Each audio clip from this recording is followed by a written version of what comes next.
Что ж, всем привет, и я рада вас видеть на продолжении наших уроков по скетчингу. И мы с вами уже, в принципе, поняли, как изображать различные предметы, ну и разобрали такой быстрый скетч разных бытовых предметов, которые вокруг нас находятся. Мы рисовали телевизор, мы рисовали яблоко, часы и так далее. Сегодня мы с вами нарисуем круассан. Его фотографию вы можете увидеть на экране. И для того, чтобы его нарисовать полноценно с акварелью, мы сначала разберем его исключительно сухими материалами, то есть в стиле скетчинга такого классического, и изобразим его интересно, в разных, может быть, поворотах посмотрим. В общем, давайте начинать. Итак, у нас вот такой вот круассан, вид сверху. Почему мы начинаем с такого варианта? Потому что он проще всего. Мы сначала разберемся, что же за форму имеет круассан, и дальше уже будем от этого, так сказать, прыгать дальше и смотреть, что мы можем изобразить. Как мы видим с вами, круассан – это два треугольника. Наверное, можно так его изобразить сначала. То есть мы нарисуем с вами два треугольника, которые направлены основанием друг на друга. Так.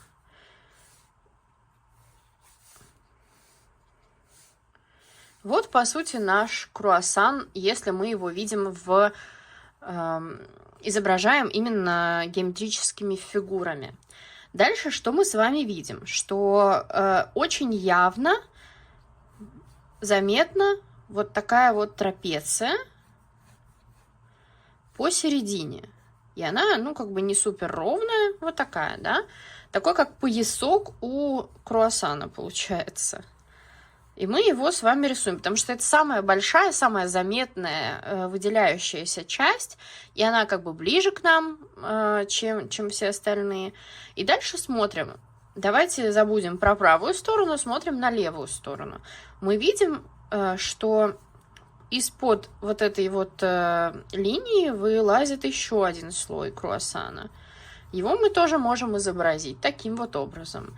И здесь еще один слой мы видим. Не нужно пытаться сделать это абсолютно идеально прямыми линиями.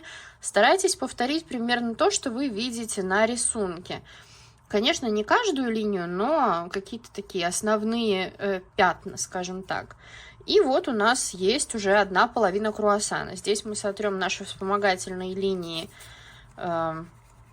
треугольников с этой стороны, потому что здесь нам уже, в принципе, все понятно.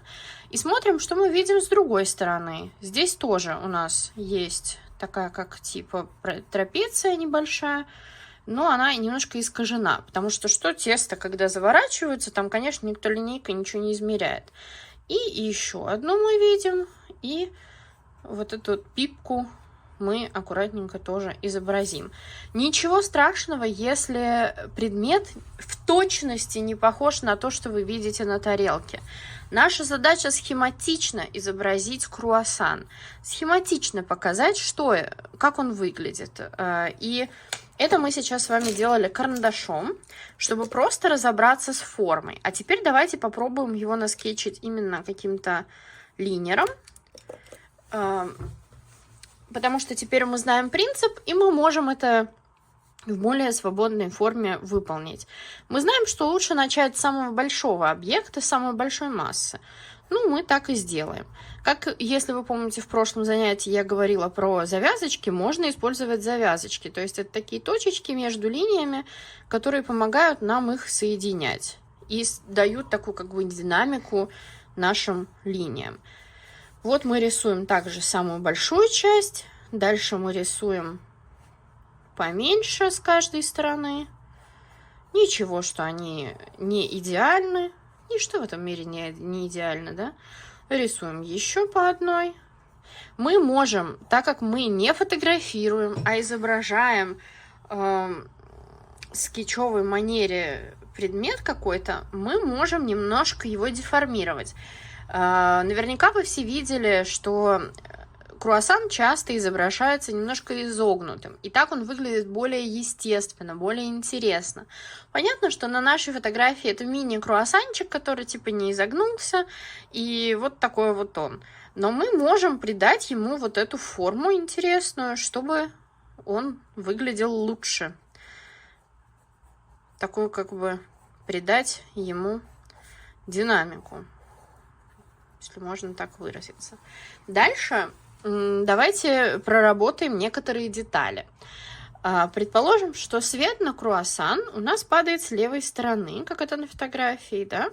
То есть все, что слева, будет более светлое, чем то, что справа. Но и в целом мы видим, что тесто слоеное, и нам эту слоеность желательно показать на рисунке. Мало того, что мы можем такие, как делать волосатые линии, как это называется, мы также можем вот здесь вот показать скручивание, что вот здесь у нас идет слоеное тесто. И на каждом слою вот так вот показать. На каждом слое, вернее. Вот. И теперь у нас уже понятно, что это круассан из слоеного теста. Давайте теперь заштрихуем аккуратненько те места, которые наиболее темные. То есть, если вот у нас отсюда свет,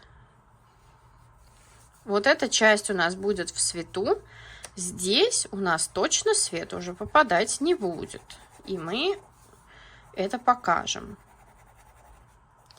Пока мы заштриховываем, я предлагаю вам подумать, вспомнить, как вам кажется,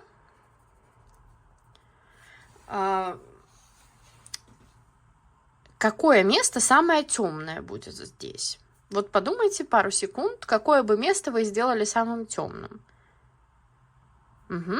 Очевидно, что, конечно, тень будет темнее, чем свет, но есть места, где одна часть предмета соприкасается с другой. То есть вот эти вот валики теста, они соприкасаются, и в этих местах образуется тень, особенно в тех местах, где и так свет не попадает. Значит, здесь будет темнее всего. И здесь мы добавляем, значит, еще темноты.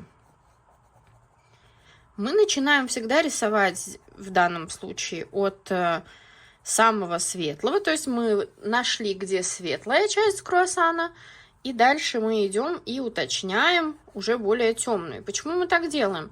Да потому что просто, если мы начнем с самых темных мест, мы можем перетемнить и уже не сможем это исправить.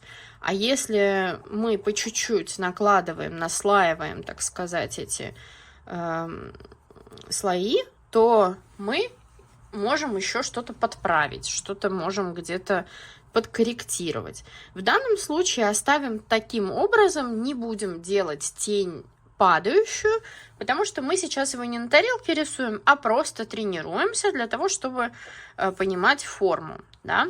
Также, конечно, самый внимательный из вас заметит, что на круассане есть шоколадная крошка. Давайте ее тоже изобразим.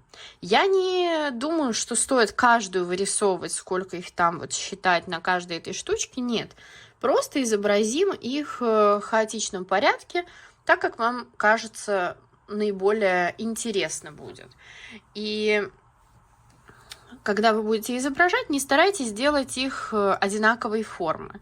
Они тоже все разные. Это могут быть кружочки, овалы, какие-то неправильные прямоугольники, квадратики. Вот так вот просто мы добавляем эту посыпку. Где-то оно совсем маленькое может быть, вы просто его точками можете добавить. А теперь для того, чтобы показать, что эта посыпка объемная, мы вот как раз посыпке добавим тень. Так, это такой лайфхак, чтобы показать, что что-то есть объемное. И просто, поскольку свет у нас продолжает падать слева, значит, тени всех предметов будут справа. И мы справа каждой вот этой вот шоколадной штучки делаем такой ободочек темный. И у нас будет казаться, что эти шоколадные капельки объемные. Они уже не просто кружочки, квадратики, а уже имеют какой-то свой объем. Это у нас детализация. Для того, чтобы мы придали какой-то интересный характер рисунку, чтобы круассан выглядел вкусно, и нам хотелось его попробовать. Даже несмотря на то, что мы используем в рисунке только один линер или только один карандаш. Несмотря на то, что мы не использовали никакой дополнительный цвет, это уже выглядит хорошо и вкусно, на мой взгляд. Вы можете также эти кусочки шоколада чем-то закрасить. Например, это может быть какая-то цветная посыпка. Вы можете сделать ее фиолетовой или еще какой-нибудь, как вашей душе будет угодно. Вот. У нас получился вот такой милый круассан. Теперь мы можем его с вами попробовать нарисовать с другой стороны. Давайте попробуем. Это только кажется, что сложно. На самом деле ничего сложного в этом нет. Мы рисуем то, как мы это видим, потому что это скетчинг. Мы опять начинаем с этой вот самого большого кусочка теста на круассане. И так как мы знаем, что круассан это два треугольника, здесь мы смотрели на них сверху, а теперь мы смотрим на них как бы вдоль, да, и мы можем нарисовать сначала эти треугольники, чтобы нам было проще разбираться с этой формой. Вот у нас два треугольника. Оп-оп-оп-оп. Вот у нас два треугольника. Мы их нарисовали, и теперь по ним будем строить наш круассан. То есть вот у нас вот эта вот часть, самая большая, мы ее больше всего видим. Из нее выглядывает поменьше, поменьше и совсем маленькая. И еще здесь сзади мы тоже что-то видим. Опять-таки, не обязательно это делать прям супер один в один, да, но сейчас мы будем дорабатывать и делать так, чтобы это не выглядело плоским, потому что сейчас оно смотрится как что-то плоское. Мы с вами уточняем. Мы видим, что вот эту часть мы можем рассмотреть более объемно. Значит, мы добавляем ей вот массы и уточняем линии. Теперь, как и в прошлый раз, мы с вами добавим тень. Здесь у нас, допустим, свет уже с этой стороны будет. Здесь у нас будет тень. Мы ее и добавляем. Но мы ее не полностью видим, да? То есть мы по форме предмета добавляем здесь сначала легкую какую-то тень, чтобы мы могли исправить, если вдруг где-то нужно будет уплотнить и больше тень показать, у нас есть такая возможность, потому что мы сначала легонечко это делаем. Дальше добавляем больше тени, потемнее, потемнее. И опять подумайте хорошо, где будут самые темные места. Да, нам нужно будет на стыках поработать, чтобы были более темные места круассана. Добавляем объем с помощью того, что вот у нас слоеное тесто, как и там. Здесь мы не видим. Так. Здесь у нас свет. Значит, я для объема просто вам покажу, как это выглядит, да? Насквозь прорисую. Вот. И на месте стыков мы добавляем еще немножко цвета. И также мы добавляем крупочки. Когда мы рисуем в такой вот, с такой вот стороны, может быть, стоит больше брать как бы вот этот вот эллипс, вот этот вот овал. Но это опять-таки вам придет с опытом, когда вы будете рисовать круассанчик, допустим, чисто вот как без построения треугольников, вы можете его немножко развернуть иначе, да, чтобы вам было лучше видно. Вот, оп-оп, и у нас он как бы с другой стороны и более загнутый, он тогда более объемный. Здесь, видите, мы нарисовали прямой, просто чтобы отработать треугольники, да. Можно вот так вот его с самой большой тоже части, видите, мы начали. И мы его просто загнули больше, и он уже эффектнее смотрится. Так, здесь мы так же самое можем эти точечки, но подумайте и скажите, где на шоколадных капельках будет тень. Угу. Значит, свет у нас слева, значит, тени будут справа. И тоже на шоколадных этих крупочках тени будут, соответственно, справа. Таким вот образом изображаться. И здесь тоже мы можем тень показать.